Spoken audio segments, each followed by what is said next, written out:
네, 안녕하세요. 반갑습니다. 피종입니다.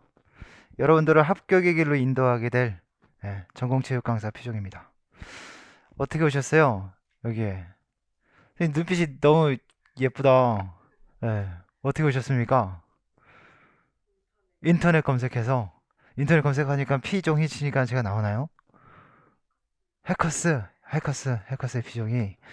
그래서 어떻게 이 자리에 앉게 되셨습니까? 예, 1월 전에 알차게 보내고 싶어서. 12월 달, 내년 1월 보내기 전에 어떤 기본적인 내용들을 통해서 내가 한 단계 더 나아가기 위한 하나의 스텝을 지금 내디디신 거네요. 네, 좋습니다. 저 뒤에 선생님은요? 어떻게 오셨어요?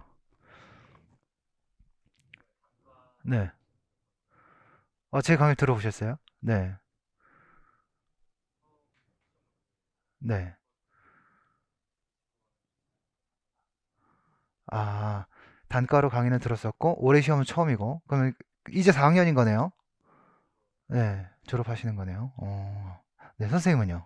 어떻게 오셨어요? 친구 소개로? 친구가 누군가요? 동철 선생님, 하키. 선생님도 아이스 하키 하셨나요? 네? 럭비 하셨어요? 자, 아이스 하키 하기에는 좀 등치가 좀 좋은 편인데, 그죠? 예, 럭비. 잘 어울리십니다. 뭐라 그러던가요, 동철 선생님이? 예, 예, 예. 그래요. 한번 들어봐요. 들어보고, 이 새끼 아니다 싶으면, 하셔도 되고, 이놈 새끼랑 같이 한번 1년 지내면 합격할 수 있을 것 같다! 라고 하면 진짜 목숨을 걸고 한번 가보시는 거죠. 네. 선생님은 어떠세요? 네. 누구? 복지 선생님, 명호 선생님, 교원대요? 중앙대. 복지 선생님 중앙대구나. 맞네. 재작년 합격했죠. 재작년? 3년 전? 예, 복지 선생님 아니야. 복지 선생님은 떨어졌다. 예, 맞아, 맞아, 맞아. 예, 맞아. 복지 선생님 열심히 했었어요, 되게. 예. 뒤 선생님은요? 인터넷 보고. 예. 인터넷 보면 제 평이 어떻던가요? 되게 좋게 얘기 나오나요? 어떻게 좋게 나오나요? 뭐, 평은 잘 모르겠어요. 예. 그래서 저는 오늘 이제 여러분들하고 12월 달에 합격 설명회를 다 하는데요. 합격 설명회에 이어서 이제 여러분들과 왕초보 특강이라는 어떤 컨셉을 가지고 여러분들에게 1년 한 해 농사를 짓기 전에 좀 땅을 고르는 그런 시간을 좀 가져볼까 해요. 그 전에 가장 먼저 해야 될 것이 여러분들이 어떻게 시험을 준비할 것인가에 대한 얘기인데, 물론 이거는 다 잘 알고 있는 내용들이에요. 뭐 임용을 준비했다라고 한다면 또는 임용 시험을 보려고 한다면 누구나 다 알고 있는 얘기들이지만 그래도 한 번은 점검하고 가야 되는 거죠. 저는 피종이고요. 임용 체육 강사로 강사 생활을 한 지는 지금 12년이 됐습니다. 올해로 이제 내년이면 13년 차가 되고요. 물론 이제 강사의 수강생이 많고 적음이 있겠지만 제가 그동안 배출한 수강생 수는 천여 명이 넘습니다. 합격자가 된 인원수들은.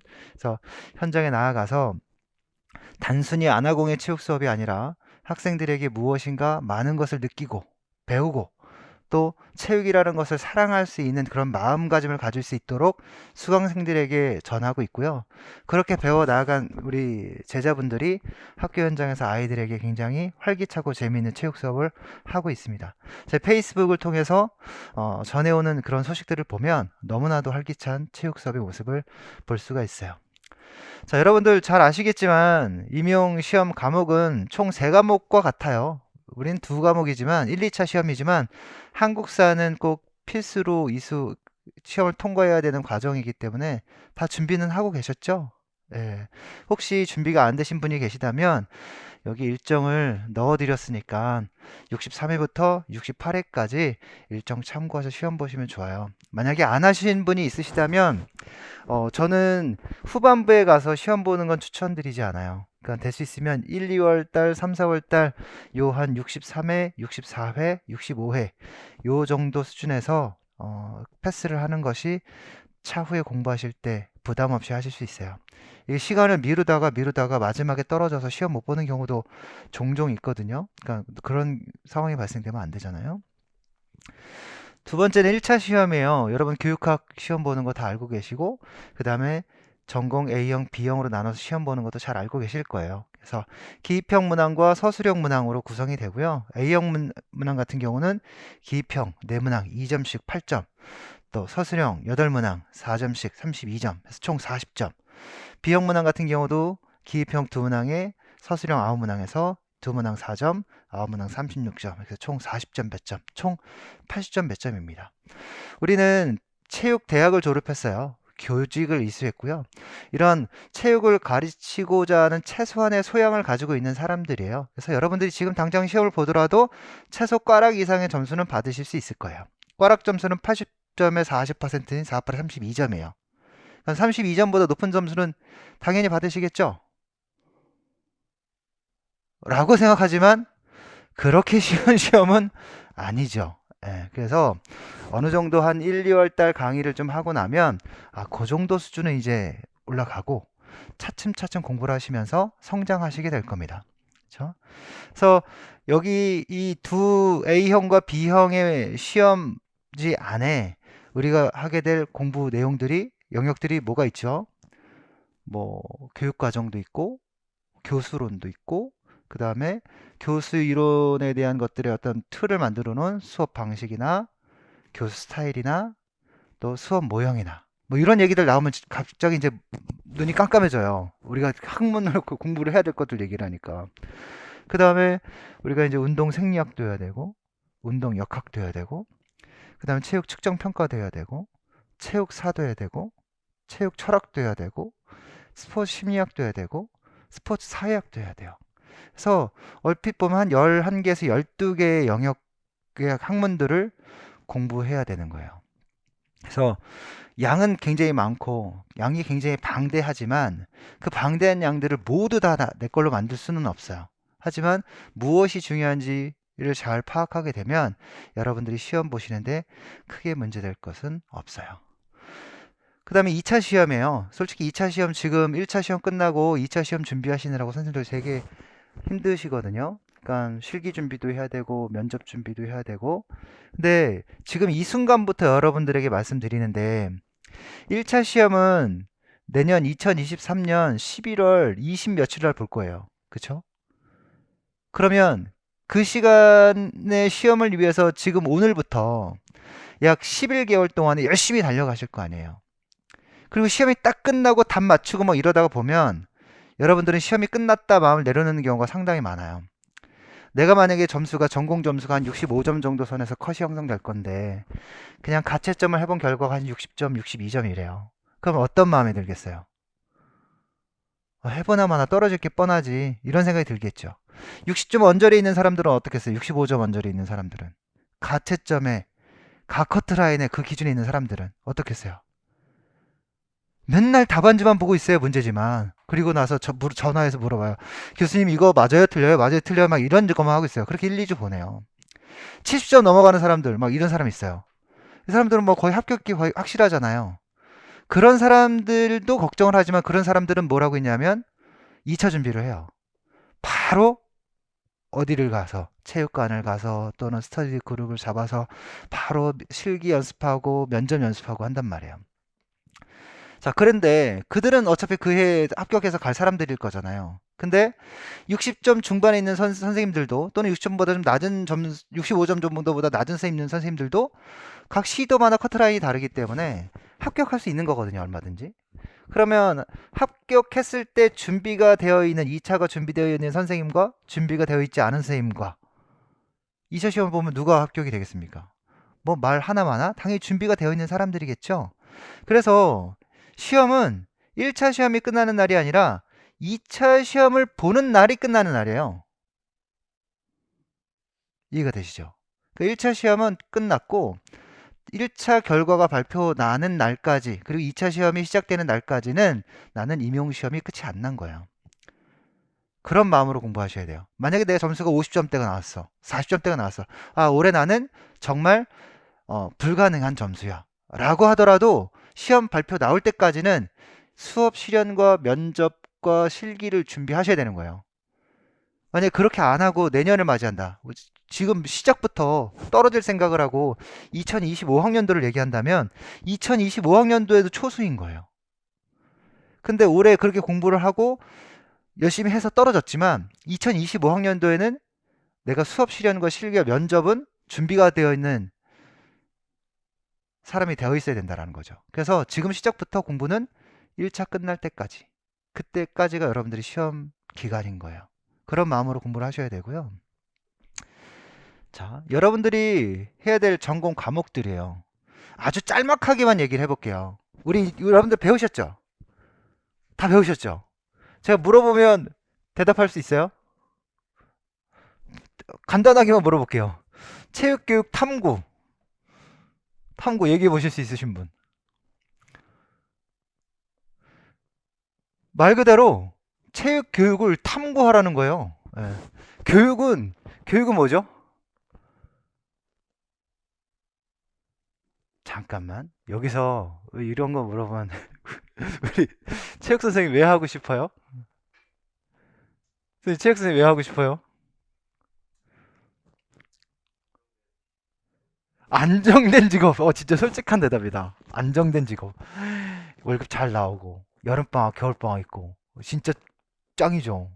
또 사회적 지위도 제일 높고. 얼마 전에 설문조사를 했는데 우리 청소년들이 가장 선망하는 직업 2순위예요. 교사가. 예. 항상 상위권에 있었어요.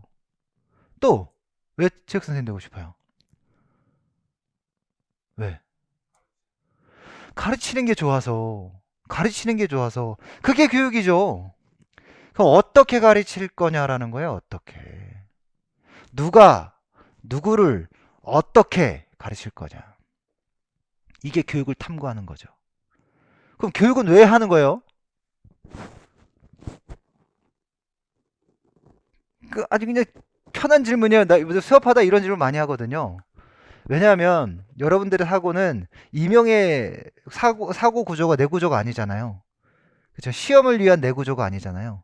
그러니까 우리가 뭔가 사고의 어떤 전환이, 사고가 시험을 보기 위한 사고로 막 돌아가야 되는데 자꾸 그런 것들을 해보지 않으면 그냥 붕 떠 있기만 해요. 제가 뭐라고 질문했죠? 네? 교육을 왜 하냐고. 네. 왜 할까요?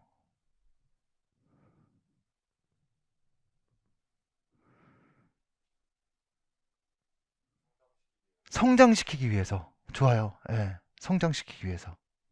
또 모르는 걸 알게 해주기 위해서. 지식을 획득하고 무엇인가 성취하고 자아를 실현하고 이렇게 해주기 위해서겠죠.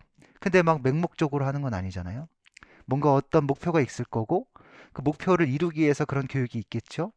그럼 목표는 뭘까요? 아마 이 사회적 요구일 거예요. 이 사회가 어떤 인재를 요구하는가. 그게 해서 사회적 철학이 있겠죠.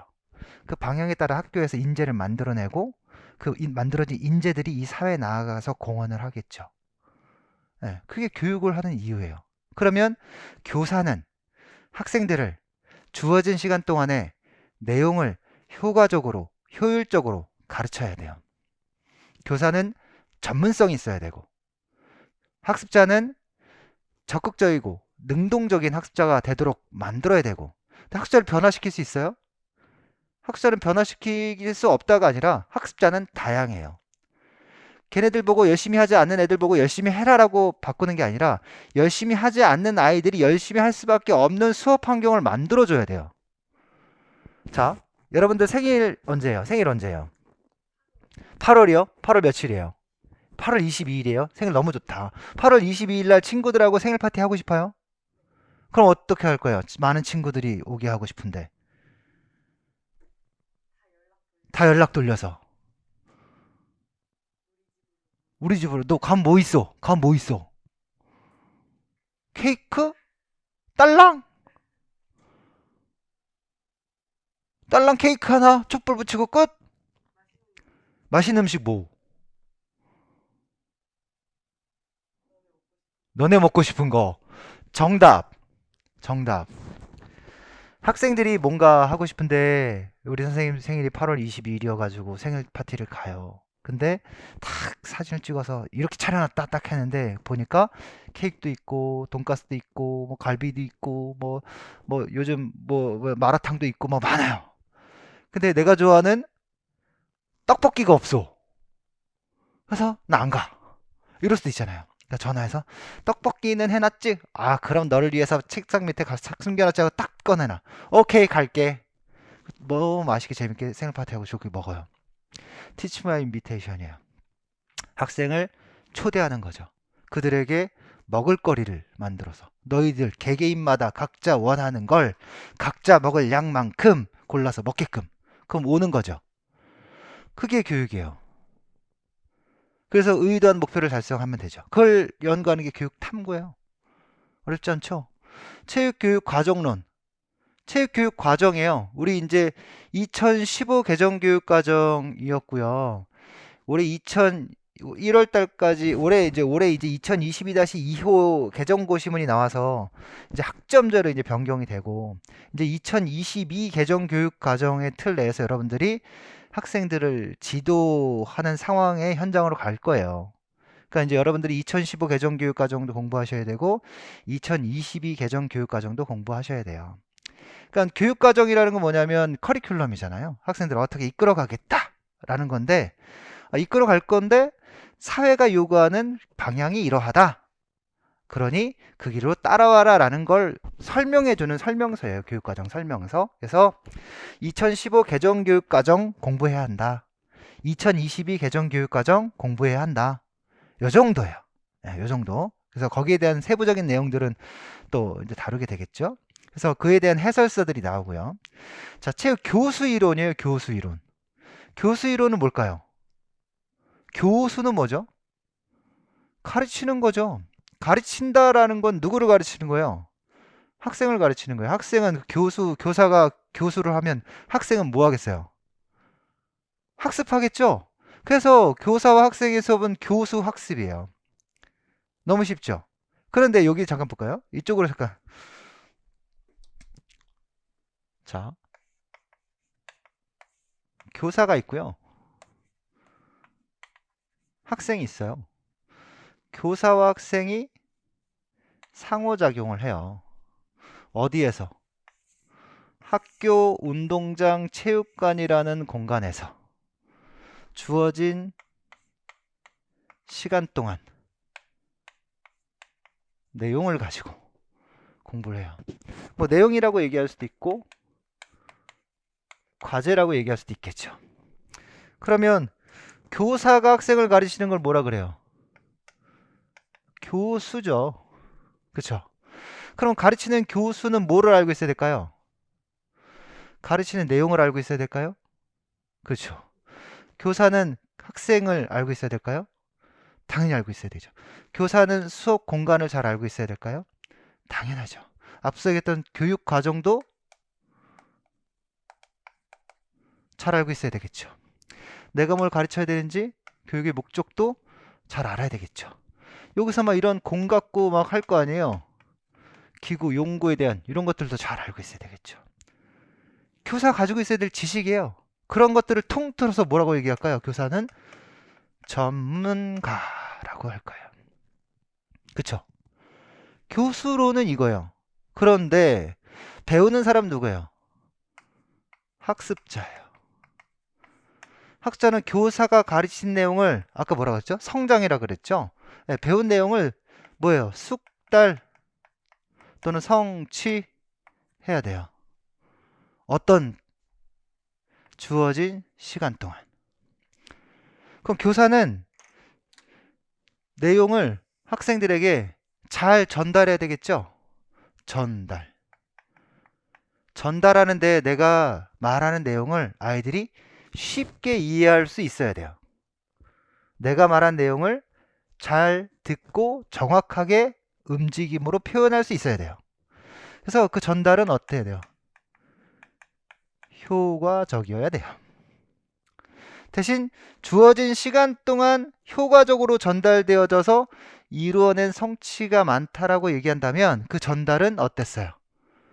효율적이었던 거죠. 그쵸?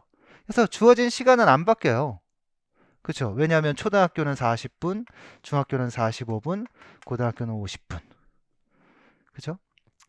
근데 이 시간 내에 중요한 성취를 해야 되는데 문제는 이런 게 있어요. 내용을 가르칠 때 이 내용은 주어진 가르치고자 하는 내용이잖아요. 시간이 쓸데없이 소비되는 일들이 있어요. 이 얘기는 뭐냐면 학습자를 관리해야 하는 일들이 생겨요. 이 관리라는 건 뭘까요? 아마 부적절한 학생 행동들 이런 것들이 있겠죠. 그래서 얘네들을 수업에 참여할 수 있게끔 적절한 학생 행동을 할 수 있게끔 그래서 학생 행동 관리, 학생 행동 수정 뭐 이런 얘기들 많이 하는 거예요. 그런 게 체육 교수 이론에 다 들어가 있는 거예요. 어렵지 않죠? 그러니까 이거를 우리가 뭘 갖고 있냐면 지금 여기 잠깐 칠판에 그려놓은 요 그림이 어? 우리가 이런 걸 하는 거구나. 내가 학생들한테 체육을 어떤 특정 기능을 어떤 특정 이론적인 내용들을 잘 알고 학생들에게 정확하게 주어진 시간에 전달해서 학생들이 잘 이해하고 그것을 숙달할 수 있게끔 만들면 되는구나가 교수 이론이에요. 그러니까 그 안에 이제 해야 될 것들이 여러 가지가 있겠죠. 그러니까 이 단편적인 이거는 숲 전체를 보기 위한 하나의 밑그림인 거고요. 이제 하나하나씩 이제 스케치를 좀 세세하게 해 나가요. 데생을. 그러면 이런 교수 이론은 좀 굉장히 제너럴한 거예요. 일반적인 거예요. 그러면 이제 좀 더 디테일하게 들어갈 수 있잖아요.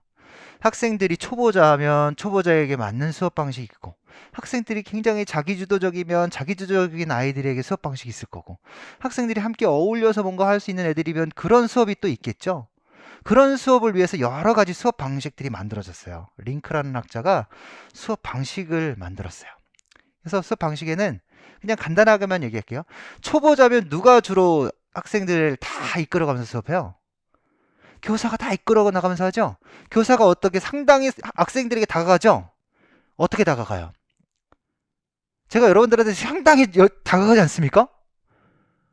어떻게 다가? 이거 어떻게 표현해요? 이 단어를 적극적 맞아요. 그 적극적 수업이에요. 근데 제가 자꾸 물어보잖아요. 선생님들 안 물어봤으면 좋겠죠. 그렇죠. 안 물어봤으면 좋겠는데 자꾸 물어보잖아요. 왜? 선생님들에게 자꾸 이끌어내려고. 상호작용적 수업이죠. 적극적이고. 언제 이런 거예요? 초보자에게. 새로운 운동 기능을 가르칠 때. 주로 이런 수업해요. 과제 전달이며 수업 운영이며 평가며 다 교사가 하죠. 근데 어느 순간 뭔가 좀 익숙해졌어요. 좀 잘해요. 언더핸드도 패스 잘하고 오버도 잘하고 스파이크도 잘해요. 배구를 배우는데 그러면 요 세 가지를 동시에 한번 해보자. 한번 뺑뺑이 돌려보자. 요게 바로 스테이션 수업이에요. 예. 과제식 수업이라고도 하고 뭐 이런 수업을 할 수도 있는 거잖아요. 공간만 만들어 놓고 동시에 여러 가지 과제를 동시에 진행할 수 있게끔 할 수도 있는 거죠. 또 이런 수업도 있겠죠. 선생님이 질문 위주로 수업을 해요. 그럼 질문을 한다는 건 뭘 하게 만든다는 거예요? 생각을 하게 만든다는 거죠. 단순 암기 수준의 생각을 물어볼 수도 있고 조금 복잡한데 이거 생각해 조합을 만들어 보다 보면 정답 하나 찾을 수 있는 문제도 있겠고 정답은 없지만 굉장히 다양한 걸 만들어낼 수 있는 질문들도 있을 거예요. 때로는 여러분들에게 생각과 가치를 물어보는 질문들도 있겠죠. 그런 수업을 통해서 학생들의 탐구력과 문제 해결력을 키우는 수업을 진행할 수도 있어요. 때로는 선생님 역할을 대신해주는 학생이 필요할 때도 있어요. 왜냐하면 선생님이 모든 학생들을 곁에 서서 마주보고 피드백을 다 줄 수 있는 건 아니거든요. 그래서 짝을 져주는 거죠. 파트너를 만들어줘요. 파트너 수업은 아니고요. 그냥 단지 파트너가 아니라 분명히 교수자 역할을 대행하는 사람을 만들어줘요. 올해 시험 문제가 그거였어요. 상호학습형 스타일이라는 문제가 나왔었는데 여기서 학생이 어떠한 역할과 어떠한 역할을 맡느냐라는 문제가 나왔었어요. 그래서 누군가는 배우는 사람이 되고 누군가는 선생님 대신 가르쳐주는 사람이 되고 역할을 바꿔보면 또 배웠던 사람이 가르쳐주는 사람이 되고 가르쳐줬던 사람이 배우는 사람이 되는 거죠. 뭐가 좋을까요? 선생님이 바로 내 옆에 있네요. 1대1. 우리 스키 요즘 레슨 많이 하죠? 1대1 레슨하면 돈 좀 되죠? 그거 해보신 분? 스키 뭐 1대1 레슨 같은 거 해보신 분? 안 해보셨어요? 아무튼 1대1로 하면 비싸죠? 네, 비싸요. 근데 1대1로 탁 있는 거예요. 얼마나 좋아요. 왜 좋아요? 즉각적으로 얘기해 주거든요. 바로바로 가르쳐 주거든요. 뭐 근데 내가 아무것도 모르는데 교사가 됐어. 뭘 알아야 돼요? 뭐가 맞는지 뭐가 틀리는지 최소한 알아야 되겠죠. 기준을 알아야 되겠죠. 근데 내가 이거 뭐가 맞는지 뭐가 틀리는지를 알고 나면 내가 학자가 됐을 때는 이렇게 하면 틀리는 건데 라고 알게 돼요. 자기 평가를 하게 돼요. 그런 게 되게 좋아요. 또는 팀을 만들 수도 있죠. 팀을 만들어서 여럿이 함께 협동해서 문제를 해결할 수도 있어요.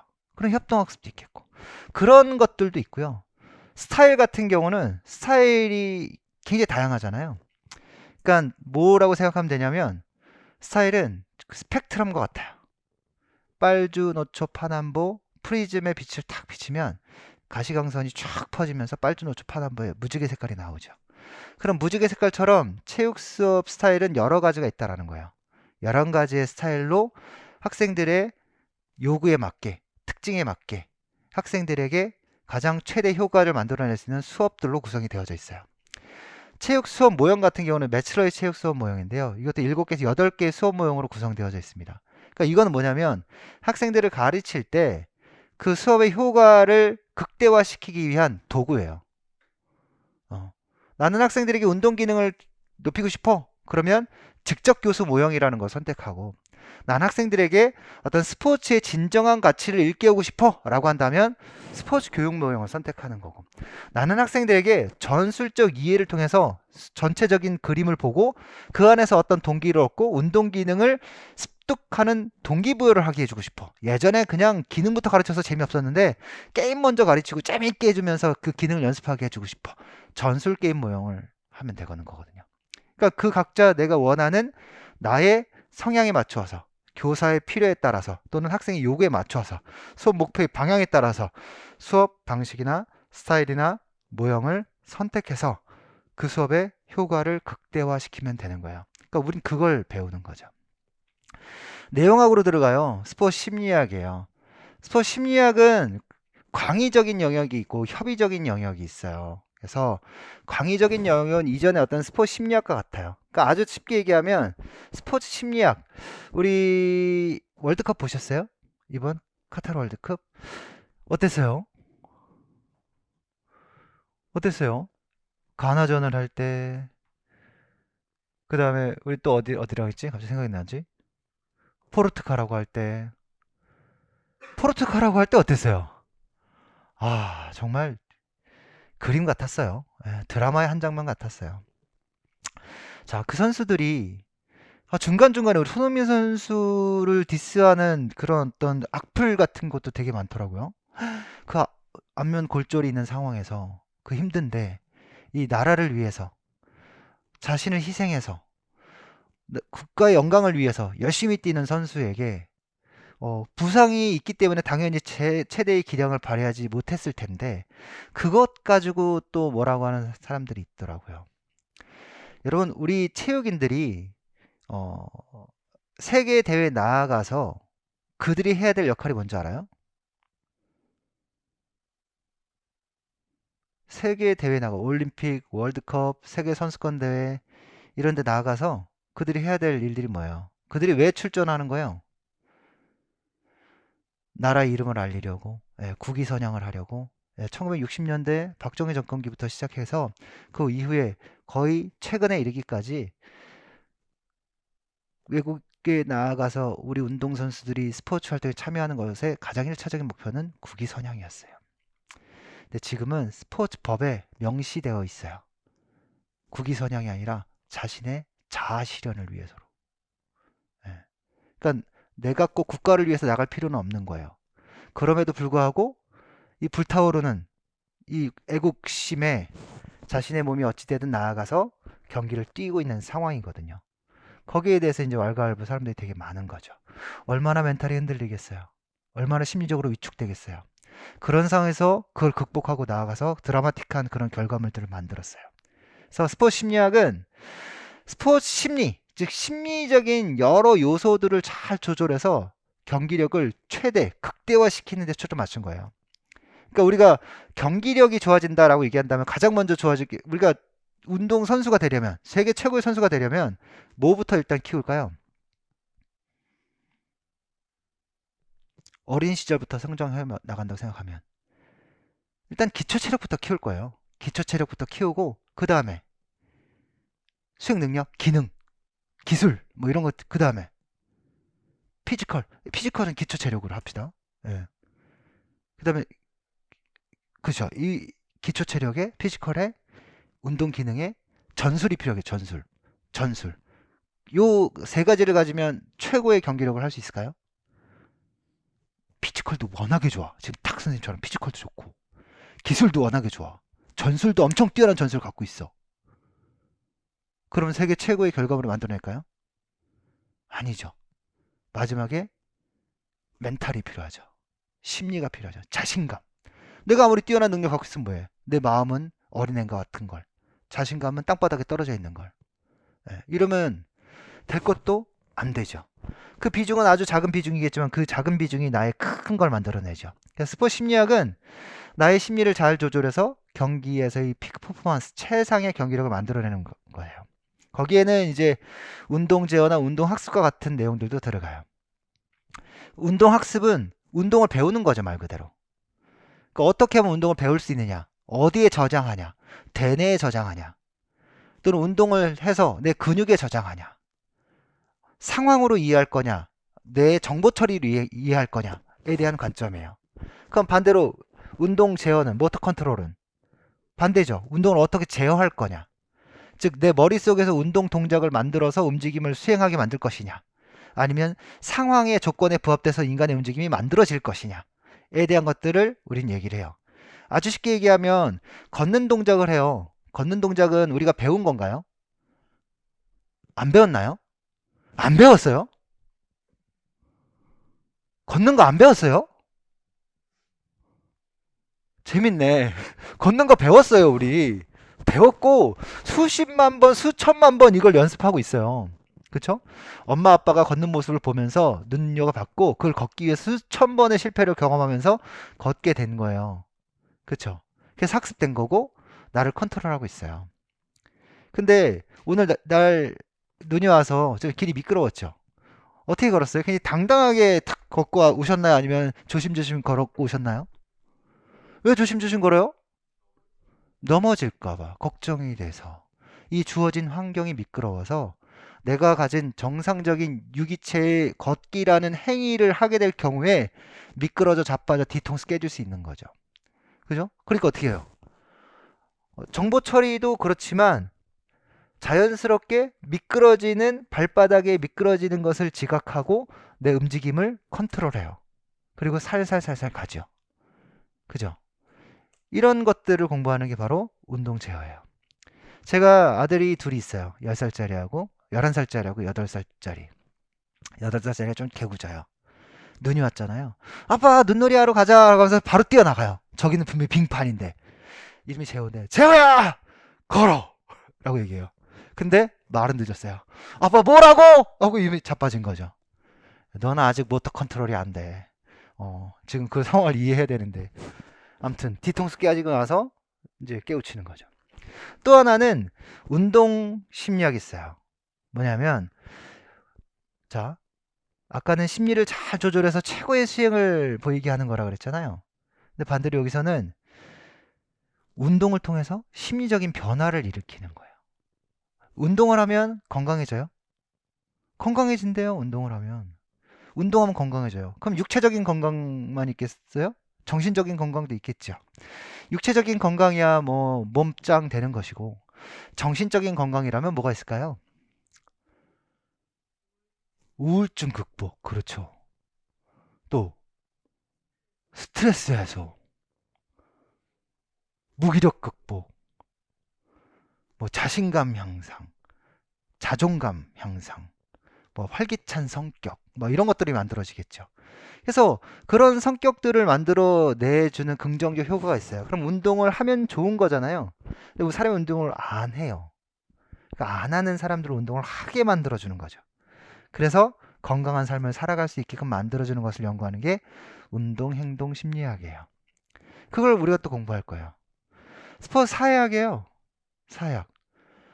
스포츠 사회학 우리 저기 뭐야 황희찬 선수가 골을 넣고 나서 위통 깠잖아요. 예. 그거 왜 까서 옐로 카드를 받아요? 근데 그거 하면 안 되죠. 왜 안 되는 거예요? 노출 때문에 노출 때문에 노출 때문에 느끼지만 선수들이 속 내의에다가 유니폼 안쪽에다가 정치적 메시지를 담은 것들을 쓸 때가 있어요. 우리 예전에 그런 일이 있었잖아요. 그래서 메시지는 유니폼에는 드러나지 않지만 이 벗는 순간 드러나고 스포트라이트를 받는 세레모니를 하는 상황이니까 정치적 메시지가 드러나요. 그러니까 그런 것들을 메가 이벤트에서는 철저히 금지를 하고 있어요. 그래서 이거 벗으면 주는 거예요. 아무튼 그런 것들을 연구해요. 그러니까 스포츠가 이 사회에서 어떠한 역할을 하고 있느냐, 이 사회에 굉장히 긍정적인 이 사회 구조를 잘 유지하는 긍정적인 역할을 하고 있다라고 하면 기능론적 관점이고요. 구조적으로 아주 잘 중요한 한 축이 되고 있다라는 관점이고, 스포츠는 있는 사람이 요거 이용해가지고 없는 사람 돈 뺏어먹는 갈등을 일으키는 갈등의 원흉이야라고 생각하는 사람들도 있어요. 그러니까 상업주의 같은 경우겠죠. 이번에 우리 선수들이 뭐 받았어요? 뭐 받아요? 16강 올라가고 이제 상금 많이 받겠죠. 근데 뭐라 그랬어요? 저 대통령께서. 아니, 왜 선수들은 상금이 이거밖에 안 가? 협회 왜 돈이 다 가? 막 이랬단 말이에요. 그럼 이제 돈이 어디로 가겠어요? 협회에서는 아씨, 그저 많이 갖고 갔었는데 선수들 더 나눠줘야겠네. 이럴 거 아니에요. 협회는 힘이 있고 선수들이 힘이 없으니까 협회에 더 많이 가는 거겠죠. 근데 이런 것들이 이제 배분이 또 다르게 나타날 수 있겠죠. 그런 것들, 만약에 이런 게 또 갈등을 조장하는 원인이라면 이게 이제 갈등론적 관점에서 생각을 해보는 거예요. 그렇죠? 때로는 이 사회가 올바른 사회인지, 스포츠가 가장 이상적인 모습으로 가고 있는지, 또 이 사회에 잘못된 부분이 있는지 없는지를 좀 비판해 볼 수도 있겠죠. 그건 이제 비판론적 관점에서 생각해 볼 거고. 우리는 서로 상호작용하면서 어떤 스포츠를 만들어 보자. 좋은 스포츠를, 우리가 원하는 스포츠를. 이러면 상징적 상호작용론적 관점에서 얘기하는 거예요. 이거 다 배우게 되는 거예요. 예. 그러니까 이 사회가 구성되는 건 이 사회 구성 요소들이 있을 텐데, 가장 생각나는 사회 구성 요소들이 뭐가 있을까요? 정치, 경제, 교육, 매체, 스포츠 뭐 등등이에요. 그러니까 얘네들이 잘 작동을 하면 사회는 안정적인데, 얘네들이 서로 삐끗 어긋나면 사회는 혼란스러울 수밖에 없어요. 이런 것들을 연구하는 거예요.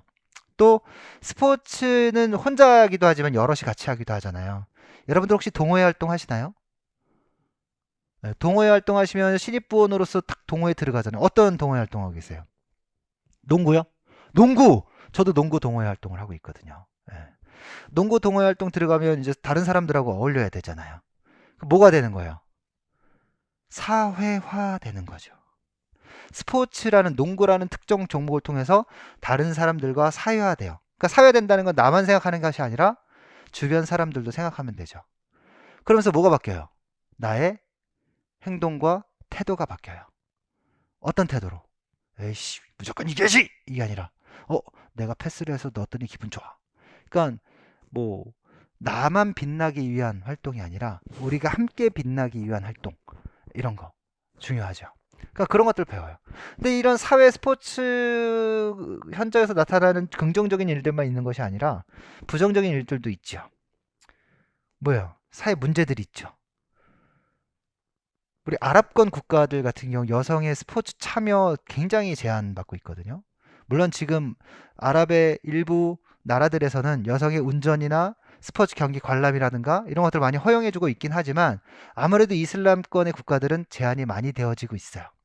그러니까 여성 스포츠 참여의 제한의 문제들은 아랍권의 국가뿐만 아니라 우리나라에서도 눈에 보이게 안 보이게 나타나고 있는 현실들이거든요. 그러니까 이 여성 스포츠 참여에 대한 문제, 올해 시험 문제로 나왔던 것이기도 하고요. 또 스포츠에서 여러 가지 어떤 일탈적인 부분들, 승부 조작, 약물 복용, 도핑, 뭐 이런 것들도 되게 많이 다루어지는 부분들이죠. 이것들은 다 사회 문제와 직결되는 것들이기 때문에 스포츠 사회학적 관점에서 조명해보고 연구해볼 만한 내용들인 거예요. 그리고 이제 체육 철학, 체육 사예요. 우리가 무엇인가 하려면 삶의 방향이 있어야 되잖아요. 여러분들은 삶의 방향이 있습니까? 삶의 방향이 없습니까? 주어진 커리큘럼대로 따라갔더니 골대에 도착했습니까? 아닐 거예요. 아마 이 자리에 온 이 순간, 오늘 눈이 오고 질퍽질퍽한 이 상황에서 저는 안 아무도 없을 수도 있겠다 이런 생각도 했었어요. 근데 그런 상황에서도 환경적으로 제한이 있는 상황에서도 여기 오셨잖아요. 그죠? 저를 만나기 위해서. 거기에는 어떤 여러분들이 여기를 이끌었던 여러분들의 나름의 가치 철학이 있었고 행동의 준칙이 있었던 거예요. 왜? 저기 가서 한두 시간 동안 얘기를 들으면서 내가 체육교사가 되기 위한 하나의 방향을 설정하자. 길을 걷기 위한, 먼 길을 걷기 위한 그 첫 걸음을 내디뎌 보자. 이 마음으로 오셨겠죠. 철학은 바로 그거예요. 어디로 갈 것인가? 어디로 갈 것인가? 그러면 뭐 운동 기능, 신체적 건강만 따지는 방향으로만 가자라고 하는 때도 있었고, 그것뿐만 아니라 실생활에 유용한 체육 활동이 되자라고 하는 것도 있었고, 이 사회가 가지고 있는 기준보다 네 좋을 대로 해라라고 하는 방향으로 가자할 때도 있었어요. 말은 좀 그렇지만 이 뜻은 뭐냐면 내 마음속에서 즐겁게 느끼는 활동, 그게 가장 가치로운 활동이다라고 생각하는 거예요. 럭비를 해요. 엘리트였죠. 엘리트 선수에게 가장 중요한 건 뭐예요? 경기에 나가서 승리예요. 이기는 거예요. 근데 이기고 나서 즐거울 때가 있고 이겼어도 즐겁지 않을 때가 있죠. 이겼는데도 즐겁지 않을 때는 언제였어요?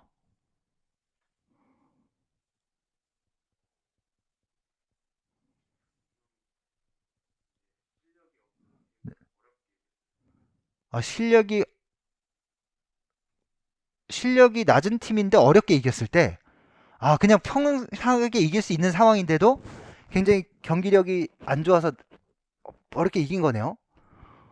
그땐 기분이 좀 안 좋아요. 네, 네, 네. 음,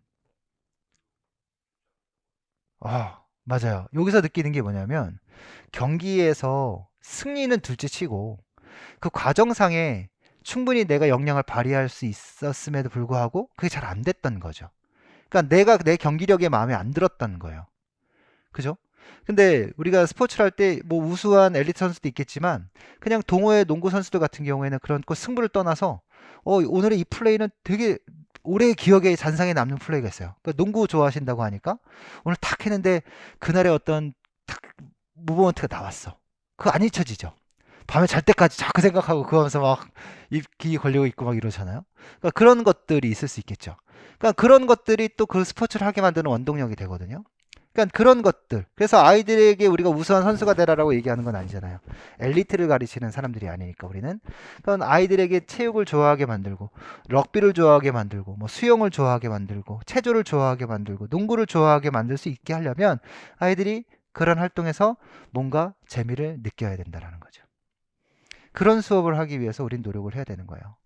그래서 과거 체육사 쪽으로 살펴보면 서양 체육사나 한국 체육사나 다 그런 어떤 부분들까지 지금의 현대 체육의 모습으로 얘기하지는 않았겠지만 한국 체육사 같은 경우에는 과거로부터 현대까지 우리가 체육을 통해서 어떤 전인적 인간을 만들기 위한 방향으로 많은 노력을 했었어요. 그러니까 삼국시대 신라 같은 경우에 화랑도에서 어떤 심신의 조화로운 발달을 추구하는 교육을 추구했었고요. 이후 고려시대에서도 물론 이제 강예제라는 곳에서 어떤 무예가 공식 교육으로 이루어지기도 했었고, 또 조선시대로 가게 되면 육예라고 해서 뭐 우리 활쏘기와 말타기 같은 것들이 굉장히 중요한 교육 활동의 하나로 가르쳐져 왔었어요. 그리고 뭐 광복 이후 그 다음에 이제 현대에 들어서도 체육 활동이라는 것이 굉장히 중요한 가치가 부여되어져서 학교 교육으로 가르쳐지고 있는 거고요. 서양 체육사 같은 경우도 체육 활동, 우리는 이런 것들이 이제 과거 고대 그리스 로마 시대로부터 시작해서 우리 이제 중세 근대로까지 이어지는 과정에서 체육 활동이 어떻게 어떤 명맥을 유지하고 있었고, 또 체육이라는 것이 단지 신체적인 발달뿐만 아니라 심신의 조화로운 발달을 추구하는 가치를 추구하는지에 대한 그런 어떤 정리들이 있죠. 그래서 체육사적인 흐름으로 봤을 때 가장 중요한 건 어느 시대에 어느 누구의 어느 교육들이 심신의 조화로운 발달을 추구했는가, 근대 체육의 목적과 일치되는 교육을 했는가, 이런 것들이 이제 주요 포인트가 돼요. 그 다음에 여러분들이 제일 어려워하고 제일 힘들어하는 게 바로 여기에요. 운동. 스포츠 내용학 자연편. 운동 생리학하고 운동 역학하고 측정 평가. 두 중에 요 두 개죠. 운동 생리학. 운동 생리학은 우리가 운동을 하면 어떻게 된다 그랬어요, 아까? 건강해진다 그랬잖아요. 그 운동을 하면 건강해지면 내 신체가 어떻게 건강해지는가를 알아야 되는 거죠. 예, 어떤 변화가 나타나는지를. 그래서 운동생리학은 아주 쉽게 표현하면요. 쓰면 어떻게 된다? 쓰면 단다? 이렇게 얘기할까요? 쓰면 좋아진다. 우리는 뭐 비누를 쓰면 달 없어지잖아요. 근데 몸은 쓰면 커진다. 쓰면 빨라진다. 쓰면 강해진다. 이런 개념이에요.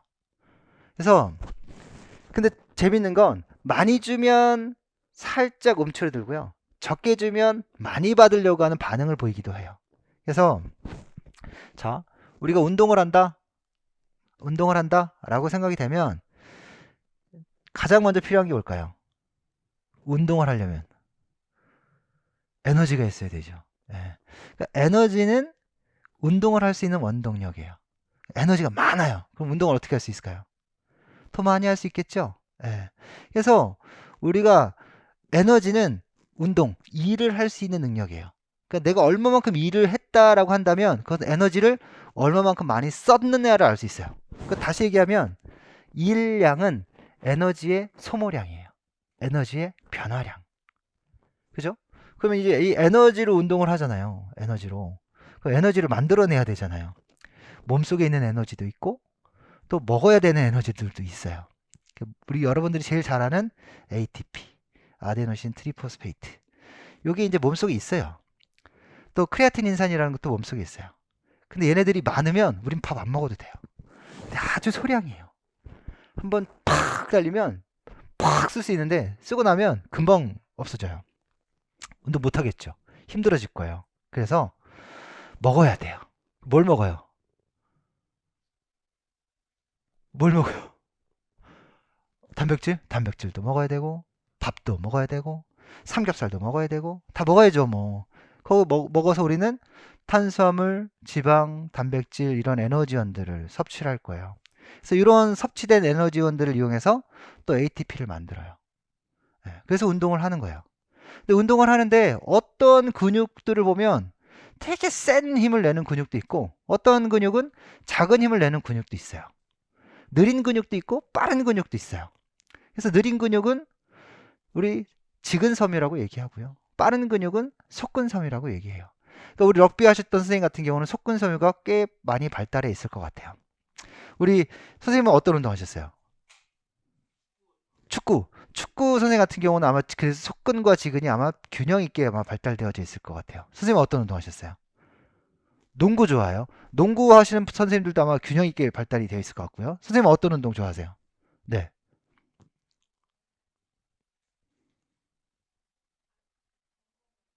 전공은? 무용? 무용이면 굉장히 섬세한 운동을 해야 되죠. 그 무용도 그 하나의 작품을 다 완성해서 하려면 꽤 많은 지구력이 요구될 거란 말이에요. 그 때문에 아마 지근의 비중이 상당히 높을 것 같아요. 섬세하니까 아마 그 운동 단위도 얇게 만들어져 있을 것 같아요. 손끝 동작 하나하나가 아마 아주 부드럽고 섬세하고 예쁘게 표현될 것 같습니다. 각각의 종목의 특징에 맞게끔 몸이 발달된 거죠. 왜요? 그렇게 썼으니까. 그렇게 쓰니까 그쪽이 발달된 거예요. 우리 생리학은 그래요. 그럼 이제 운동을 해요. 그럼 이제 그 에너지를 누가 줘요? 에너지를 누가 줘요?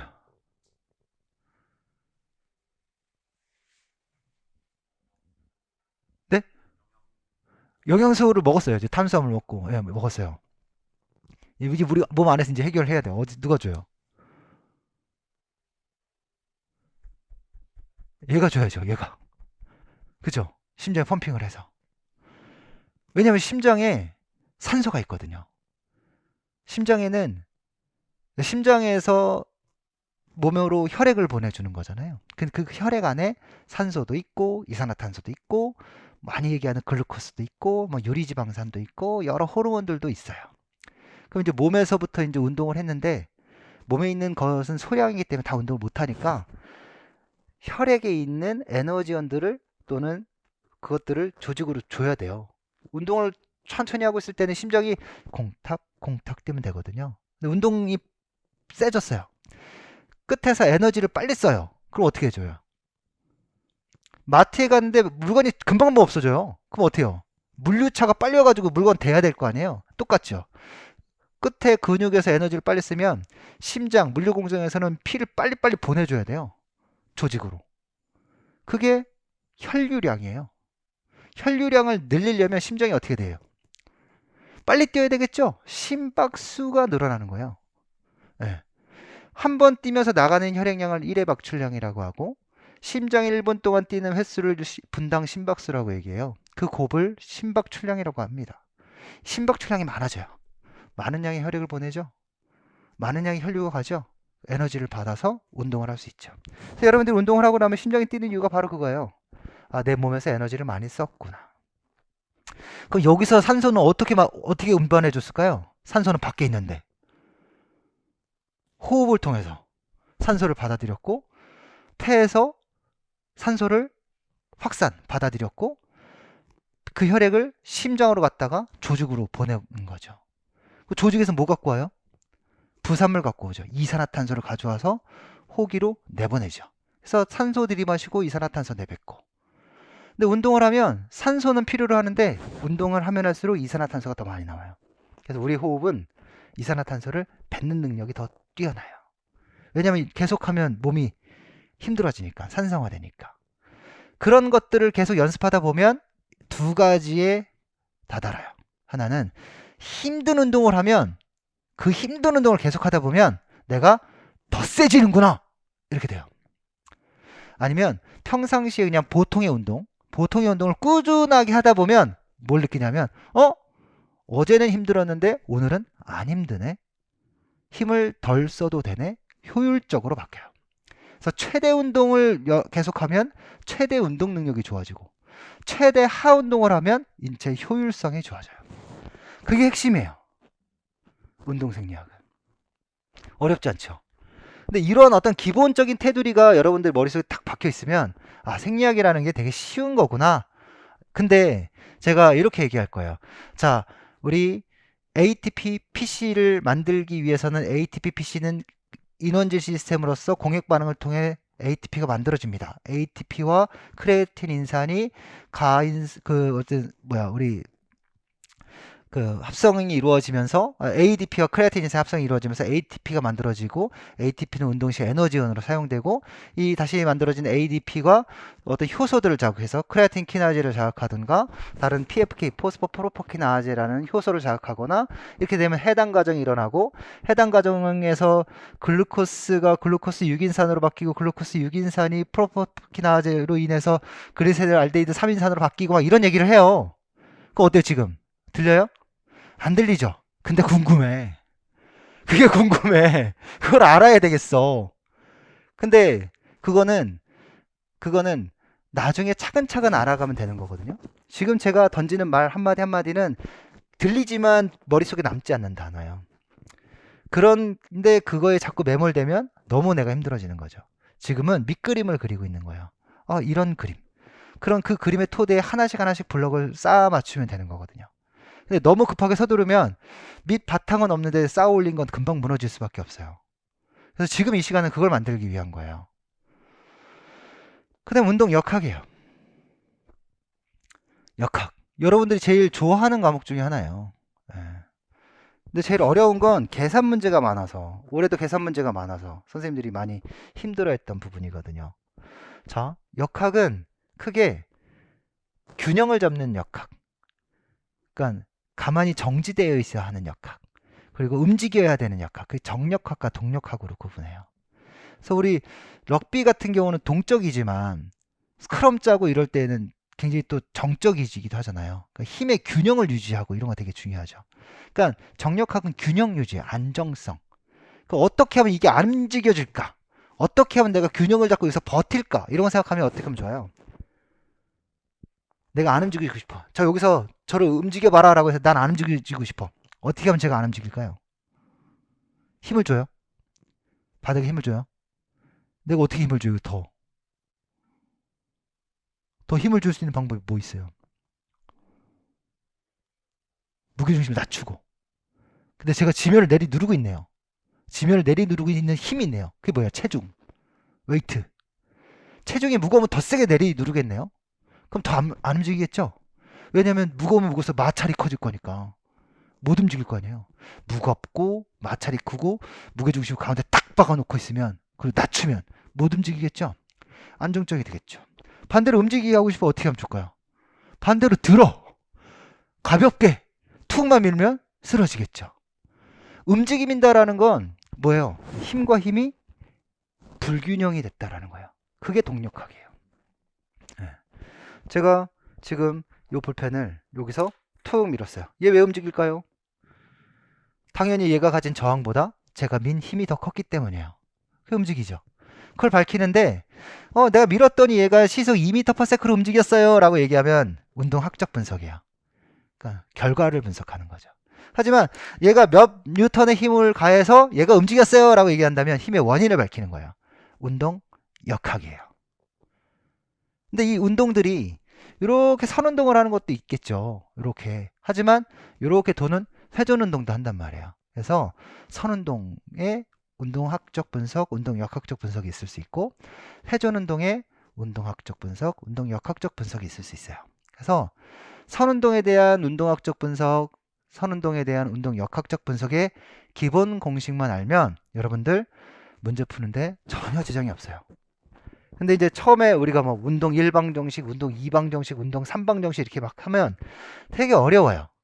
그래서 어찌 보면 우리가 이제 공부를 열심히 하셨던 분들도 있지만 운동하느라고 공부할 시간을 갖지 못했던 분들도 계시거든요. 그래서 단순한 계산, 곱하기 나누기, 등호 넘기는 거, 뭐 이런 것들도 좀 어려워하시는 분들도 있어요. 그래서 그런 거는 역학 수업 하기 전에 한번 특강을 만들어서 그런 과정들을 한번 미리 한번 해볼게요. 해보고 그거는 모를 수도 있는 거예요. 왜냐면 내가 운동하느라고 못했었던 거지, 내가 머리가 나빠서 못했던 게 안 한 게 아니잖아요. 그래서 그런 과정을 겪고 진행을 할 수 있도록 할게요.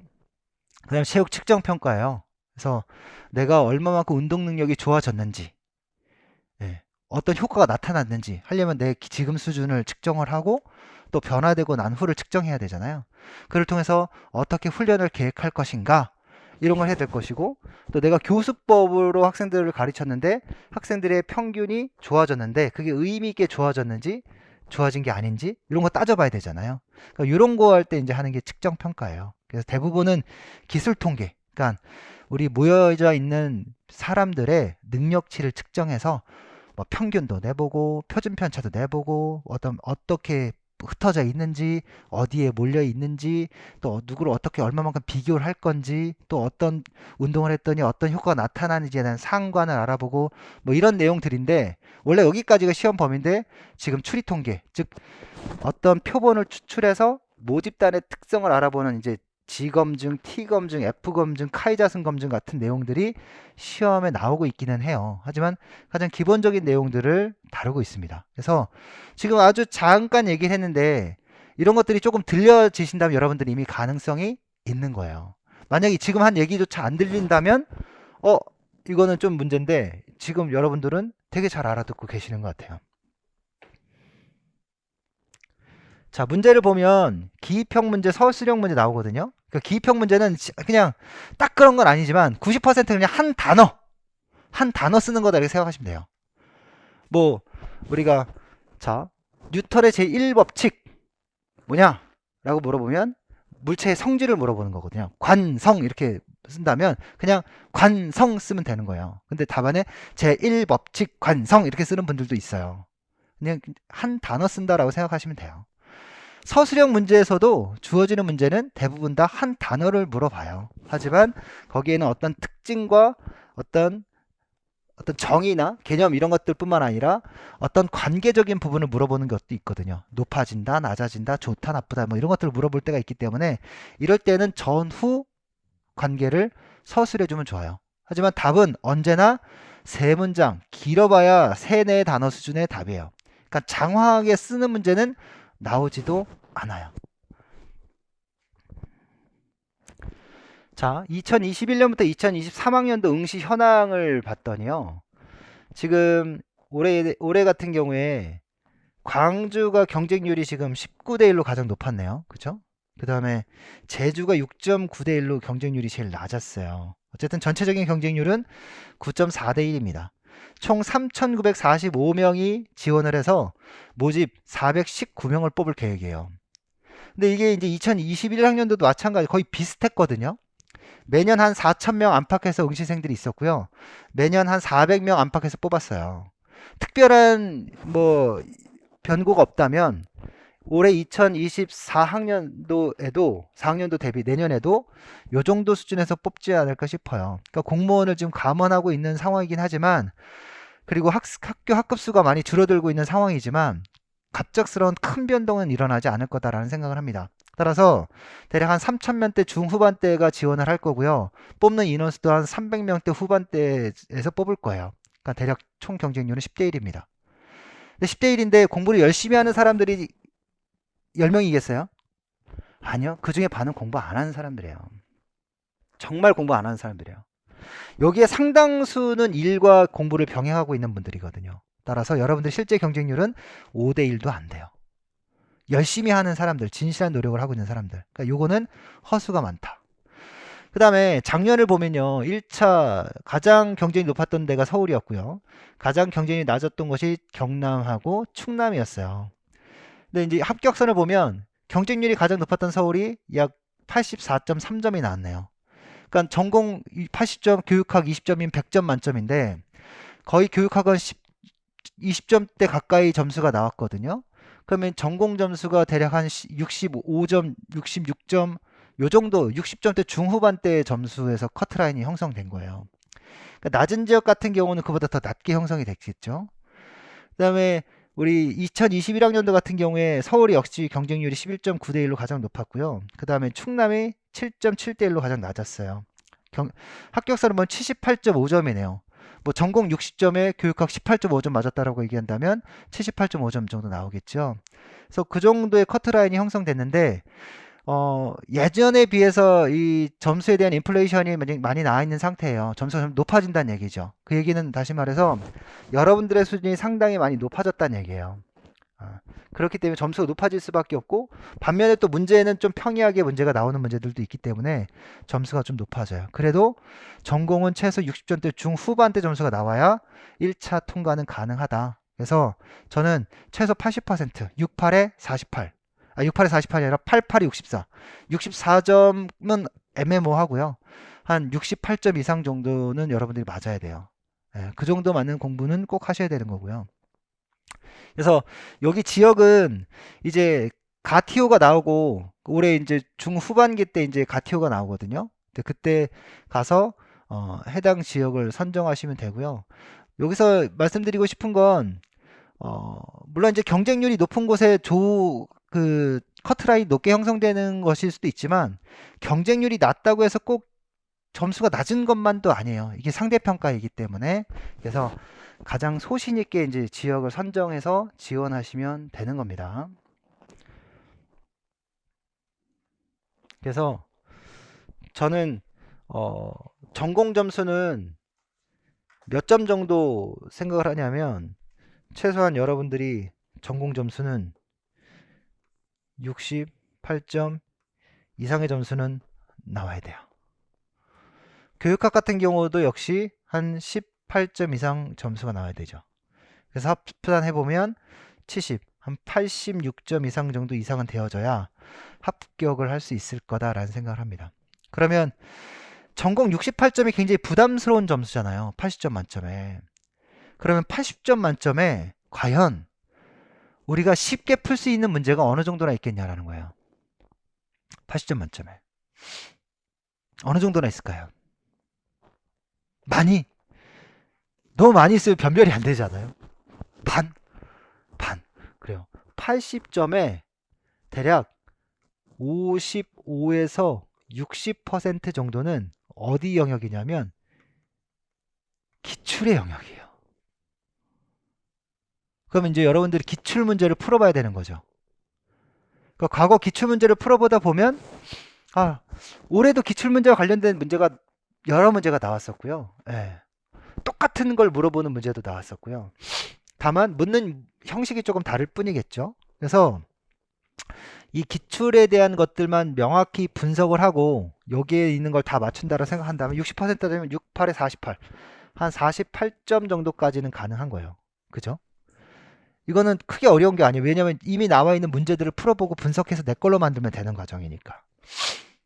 자, 그 다음에 한 5에서 10% 정도는 어떤 문제일까요? 어떤 문제일까요?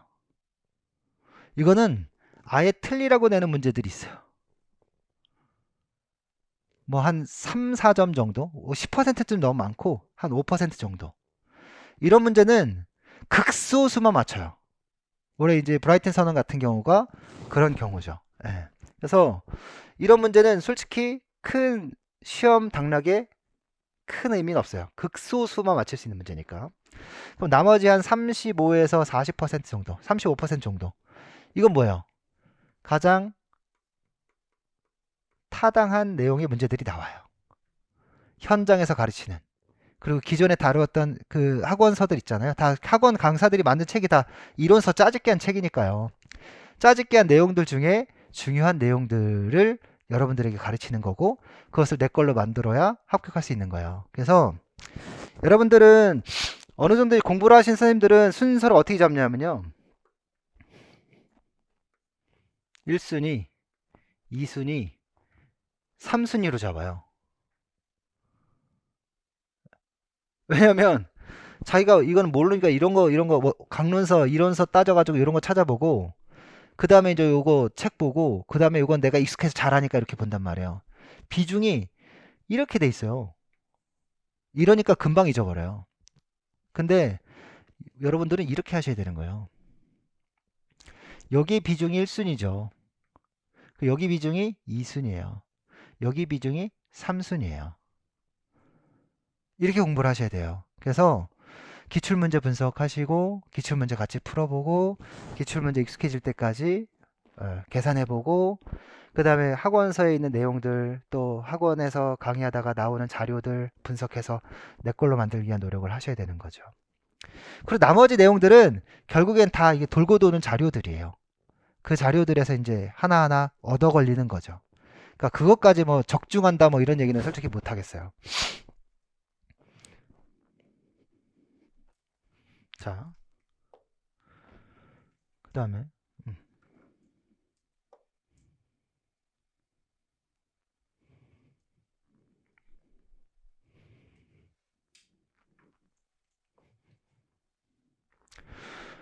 공부 방법인데요. 여러분들 보면 제일 안 되는 게 뭐냐면 예습을 안 해요. 예습을 하라 그러면 부담을 느끼는 게 뭐냐면 내가 책을 읽고 다 알고 가야지.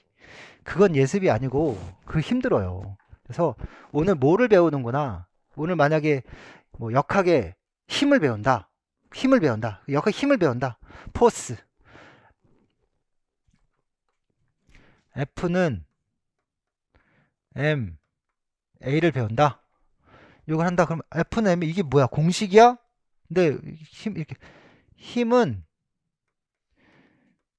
질량 곱하기 가속도야. 이게 뭘 의미하는 거야? 힘은 질량을 가진 물체가 움직이게 만들어. 이거예요. 그죠? 질량을 가진 물체가 정지되어 있을 수도 있고 질량을 가진 물체가 움직임일 수도 있어요. 그럼 정지되어 있는 물체를 움직이게 만들 수도 있고 움직이고 있던 물체를 정지시킬 수도 있고 움직이고 있는 물체를 더 빠르게 움직이게 할 수도 있어요. 그죠? 근데 얘는 그냥 질량이잖아요. 킬로그램. 그죠? 그럼 얘가 정지하는지 움직이는지 더 빨리 달리는지를 뭘로 표현하는 거예요? 얘로 표현하는 거예요. 가속도가 플러스면 속도가 증가하는구나 라는 걸 아는 거고요. 가속도가 마이너스면 속도가 줄어드는구나 라는 거예요. 가속도가 0이구나 라고 얘기하면 속도는 그대로 유지되는구나 라는 겁니다. 네. 그럼 제가 이렇게 쫙 밀었어요. 가속을 했죠. 그래서 움직여요. 그럼 뭐가 된 거예요? 속도가 생긴 거죠. 얘가 움직이다가 뒤에 탁 멈췄어요. 그래서 멈췄어요. 그럼 속도가 멈춰진 거죠. 예, 움직이지 않아요. 예, 그러면 속도는 없는 거죠. 속도가 있어도 가속도가 0일 수도 있죠. 왜냐하면 변화가 없을 경우에. 그런 거예요. 아주 쉽죠? 자, 제가 걸어요. 저 가속도가 있을까요, 없을까요? 가속도 있을까요, 없을까요? 자, 여기서 우리는 하나의 그 문을 하나 여는 거예요. 우리는 일상적으로 걸어요. 그죠? 이걸 힘쓴다고 생각해요? 힘쓴다고 생각 안 해요. 근데 나는 힘이 있기 때문에 움직인 거거든요. 지면을 밀었고, 지면을 민 반작용력에 의해서 내가 움직여졌어요. 그래서 정지되어 있는 내 신체 무게중심은 정지되어 있다가 이쪽 방향으로 초당 한 50cm 정도로 이렇게 움직이고 있는 거예요. 움직임이 만들어졌잖아요. 단위 시간 동안에 공간적 움직임이 만들어졌죠. 그 움직임이 만든 원인이 내 다리로 만든 힘이죠. 그죠? 네, 그건 우리가 이런 걸 이해해야 돼요. 힘이 어디서 나왔나? 얘가 떨어져요. 갑자기 탁 부딪혀요. 이렇게 돌았어요. 힘이 있었나요? 힘이 있었죠. 누가 있었어요? 지구가 얘를 잡아당기는 중력이 있었어요. 그리고 내려오다가 부딪히는 접촉이 있었죠. 그래서 갑자기 회전이 생겨버렸네요. 그렇죠? 이런 것들 우리는 공부할 거예요. 근데 역학을 하면 또는 다른 과목을 하든 예습할 때는 이런 걸 다 분석하고 오라는 게 아니에요. F는 MA구나. F는 힘이네. 그럼 우리가 힘을 왜 썼지? 움직일 때 썼어. 질량이 가벼운 건 잘 움직이네. 질량이 무거운 건 잘 안 움직이네. 똑같은 힘을 줬더니 질량이 작은 건 많이 움직이네. 똑같은 힘을 줬는데 질량이 무거운 건 조금 움직이네. 럭비 선수 하셨으니까 질량이 무거운 상대 선수를 밀어서 움직이게 할 때 되게 힘들죠. 근데 질량이 가벼운 선수를 밀면 확 날아가죠. 그건 뭐예요? 똑같은 힘 줬는데 상대방의 질량의 차이 때문에 어떤 놈은 안 밀리고 어떤 놈은 확 밀린단 말이에요. 그게 힘의 효과죠. 그런 것들을 분석하는 거예요. 그렇죠? 예. 그런 것들을 예습할 때 이런 것들이 있구나. 이런 것들로 우리가 공부를 하면 되겠구나 라는 거죠. 그러고 나서 이제 본 강의 들어와요. 강의 들어오면 여러분들 예습 때는 그냥 다른 거 필요 없이 그냥 책을 한번 읽어보고 온다. 가볍게 읽어보고 온다. 이해 안 되는 부분은 체크해 온다. 요 정도면 돼요. 이해 안 되면 체크를 해서 어디서 해결하면 돼요? 어디서 해결하면 돼요? 수업에서 해결하면 되죠. 수업 들으면 돼요. 수업에 100%다 해결이 못 해요. 그러면 체크된 걸 누구한테 해결해야 돼요? 저한테 와서 해결해야 돼요. 그쵸? 자, 여러분들은 저하고 친해져야 돼요. 지금 되게 어색하죠? 여러분들이 다 제 강의를 들을지 안 들을지는 잘 모르겠습니다. 제 강의를 들었다라고 한다면 저하고 친해지셔야 돼요. 저하고 친해지시면 합격할 가능성이 높아지는 거예요. 저는 논문을 평가하고 여러분들에게 학위를 부여하는 사람이 아니에요. 그 학위를 부여할 때 상당히 객관적이지 못하고 주관적일 가능성이 높지만 이 시험은 굉장히 객관적인 결과로 합격, 불합격이 결정돼요. 그리고 여러분들의 그 객관적인 기준에 도달하기 위해서 여러분들의 지원해주고 도와줘야 될 사람이 저예요. 그죠?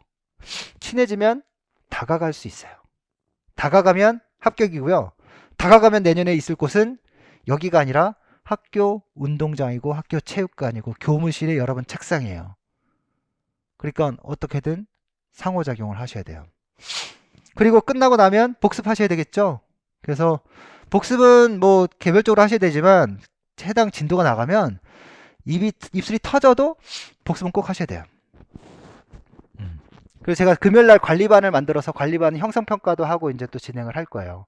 근데 복습은 제가 작년에 이제 대학원 다니면서 강의를 했었는데 과제물도 많을 거 아니에요. 과제물도 많은데 그 과제물도 하랴 강의 준비하랴 했더니 보통 수요일하고 목요일은 이틀 밤을 새게 되더라고요. 금요일날도 강의를 해야 되는데 저는 나이가 이제 47살이라 그게 안 될 줄 알았어요. 체력적으로. 근데 주어지니까 다 하게 되더라고요. 그리고 주말에 푹 자고 주말에 일 안 하고 또 주중에 또 열심히 하고 그러니까 되더라고요. 그러니까 여러분들은 저보다 더 에너지가 더 넘치잖아요. 그러니까 충분해요. 토요일날 그래서 수요일날 강의 끝나고 복습하시고 금요일날 목요일까지 또 목요일날 오후에 이제 다음 예습하시고 금요일날 수업 듣고 토요일까지 복습하시고 일요일 하루 푹 쉬고 이게 가면 돼요. 충분합니다. 그러면 한 달, 한 커리에, 그러니까 스텝 1, 스텝 2, 3, 4, 5의 그 커리가 최소한 3번 정도 반복될 수 있는 거예요. 그러면 이제 머리에 남는 잔상이 더 많죠. 대화를 나눠도 알고 있는 대화가 많아지고 이해하는 정도가 달라지죠.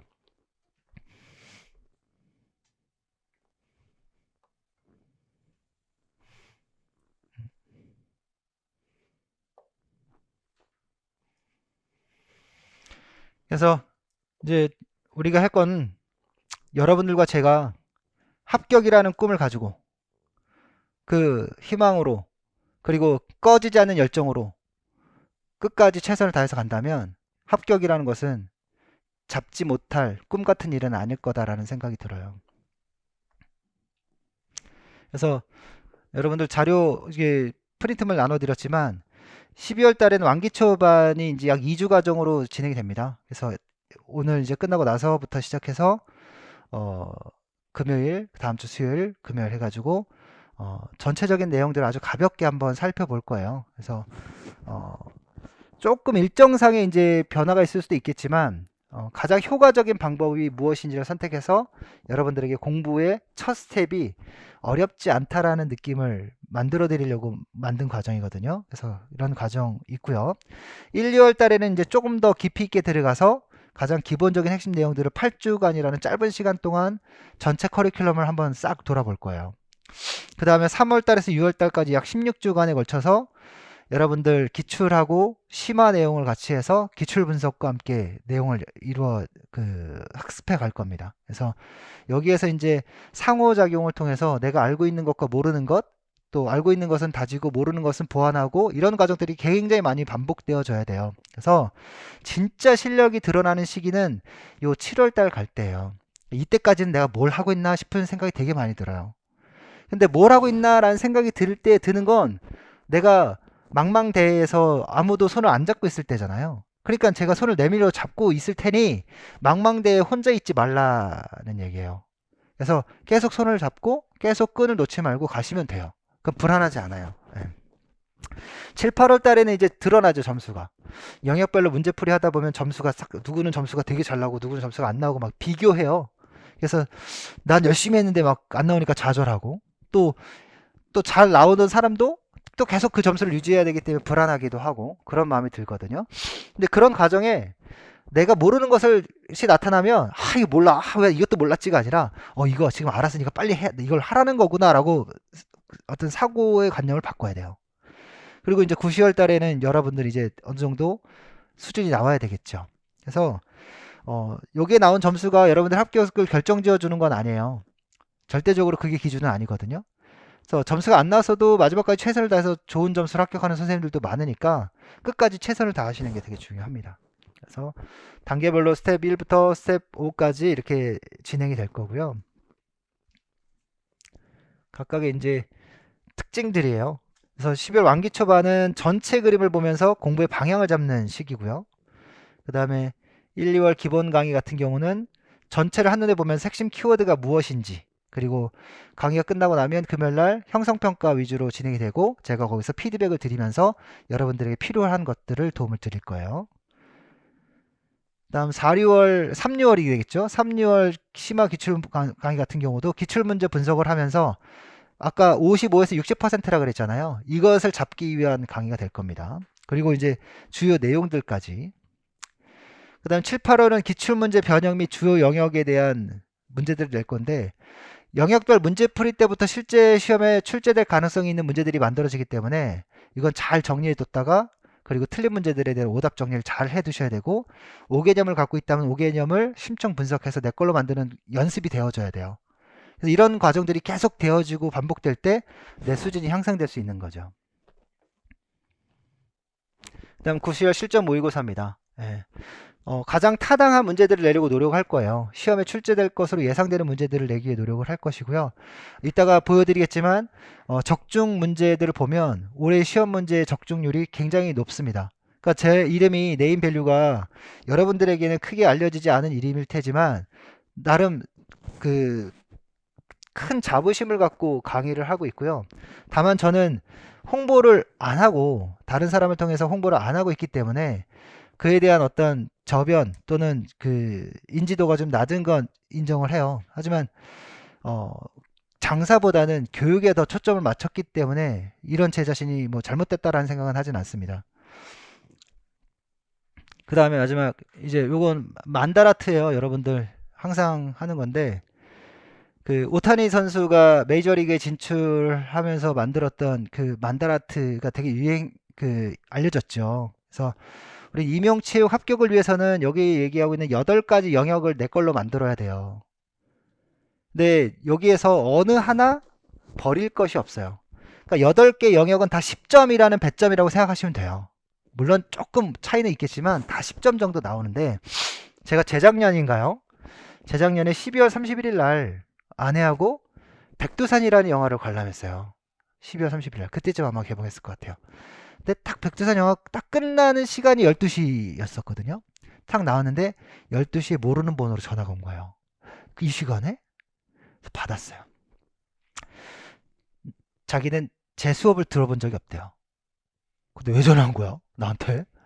갑자기? 그래서 근데 왜 전화하셨어요? 그런데 상담을 받고 싶다는 거예요. 12월 31일에 12시에. 그래서 알겠다. 일단은 우리가 이동을 해야 되니까 이동해서 와이프랑 연말에 소주 한잔 먹으려고 그러고 있었는데 전화를 받았죠. 전화하는데 자기가 올해 역학을 다 틀렸다는 거예요.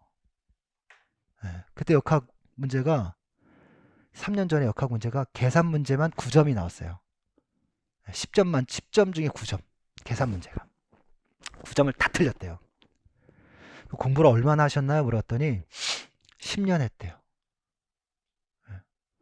10년을 했는데 역학을 빵점 맞았대요. 빵점 아니죠. 1점 맞은 거죠. 왜 그런 결과 나왔을까요?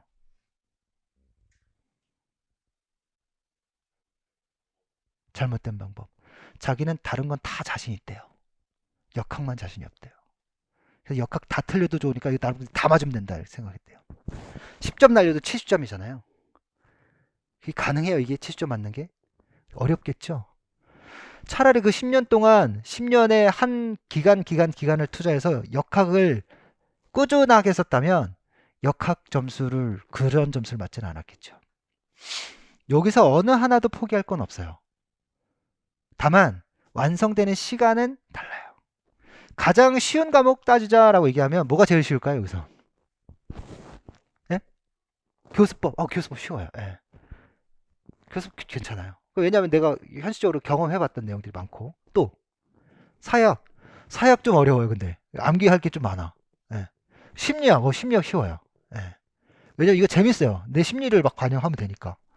또 측정평가 이것도 저기 뭐야 추리통계 들어가면 또 어려운데 이것도 조금 생각하면 좀 괜찮아요. 예. 그 다음 생리학 쉬워요? 이과구나. 생리학은 한 6개월 잡으면 돼요. 6개월. 그러니까 1, 2월 달에 절대 내 거 안 돼요. 3, 4월 달에 내 거 안 돼요. 6월 달쯤 가야 생리학이 보이기 시작한다. 그럼 괜찮은 거예요. 예. 역학은 2개로 나눠요. 전반기에는 이게 역학이구나. 후반기에는 역학을 이렇게 푸는구나. 이걸 하면 돼요. 그래서 역학은 한 8개월 잡아야 돼요. 내 걸 완전히 만들려면. 이건 계산이 약한 사람일 경우 얘기해요. 계산이 잘 되는 사람은 4개월이면 충분해요. 역할은. 나머지 체육사철학 뭐 교육과정 이런 것들은 다 암기 과목이니까 그건 내가 얼마나 많이 보느냐에 따라 결정되는 문제들이에요. 그래서 여기서 8, 8, 8, 8, 8, 8만 88이 64점이에요. 그쵸? 근데 올해 시험 문제 보면 어려운 문제는 아주 어렵고 쉬운 문제 또 아주 쉽거든요. 보통 맞으면 한 60점대 중후반대 점수 맞을 수 있어요. 실수를 하는 것이 조금 경우의 수이긴 하지만 그런 부분들만 조심해 주면 돼요. 그래서 합격 설명회는 여기까지예요. 합격 설명회는 여기까지고 여러분들이 어떠한 내용을 선택하시든지 간에 앞으로 시험에 임하실 때 그리고 시험을 준비하시면서 기본에 충실하시면서 최선을 다하신다면 분명히 좋은 결과가 이어질 거다라는 생각을 하게 됩니다. 예. 잠깐만 쉬었다가 이제 만기초 특강으로 이어질 수 있도록 하겠습니다. 수고하셨습니다.